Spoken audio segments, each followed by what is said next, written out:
Hello everybody, and welcome back. This is Matthew Boyle from LanguageCardGames.com, and today I'm going to share a weekly schedule you can use to tackle language learning using card games. As we know, card games are a fantastic way to gamify our language learning process, making it more manageable and fun. Not only that, but it also helps engage more of our senses and lets us learn socially with our friends. But how do we actually incorporate language card games into our daily lives? Do we just play card games whenever we feel like it? Well, you could do that. But today I'm going to suggest some ways to make things a little more effective and efficient through proper planning. I'm going to show you a possible weekly schedule that you could try. So let's jump in with the first day of the week, Sunday. Sunday would be a great day to prep your cards for the week ahead, so I suggest we make some cards in advance for our Leitner boxes and for the game of concentration, so we only have to worry about studying the cards during the week, not making them. If we're adding 5 cards to our Leitner boxes daily, that means we need to make 35 cards for the next 7 days. Pulling from that same vocabulary, if we like, we can also prepare maybe 10 pairs of cards, including a word on one card and its definition or picture on another card, for example, for the concentration game throughout the week. So these could be keywords, difficult words, or our favorite words that we're also planning to put into our Leitner boxes. Last, on Sunday, we can also study our Leitner box as we will on every day of the week. I recommend we don't study any new cards that we make on Sunday just yet, because that can give us something to look forward to on Monday, when people typically need more motivation. On Monday, we can add 5 new flashcards to our Leitner box, study our Leitner box, and then play a game of concentration alone or with friends.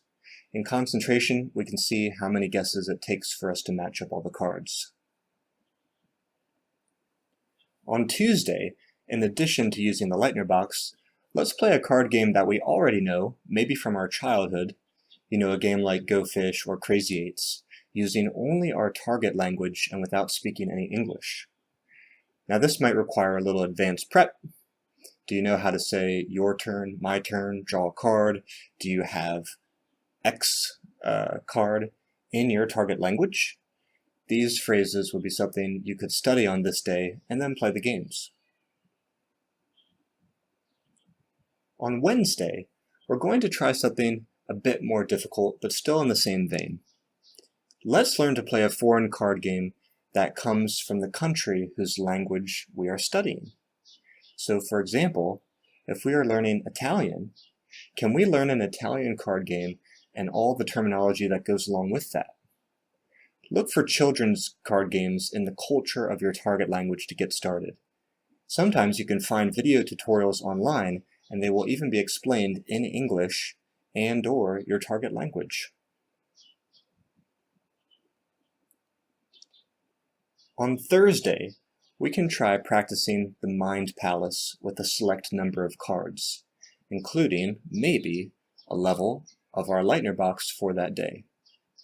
I won't explain the Mind Palace in detail here, but basically, we draw a card and try to associate it with a room in our house and memorize it in that way.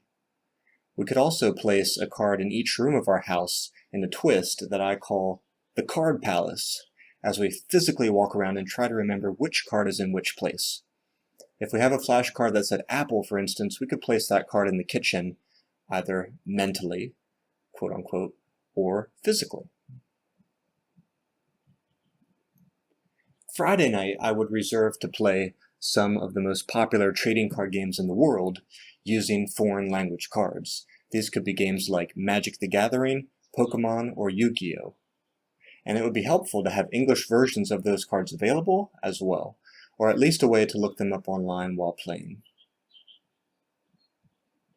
Another great idea would be to see if you could do a video call or Skype someone who could play those card games with you in the language that you're studying.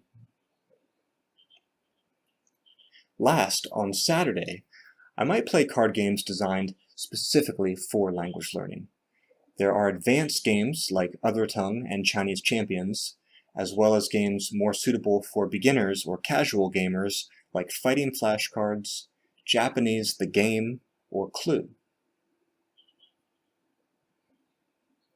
I hope this helps give you some fresh insights for how to incorporate language card games into your daily routines.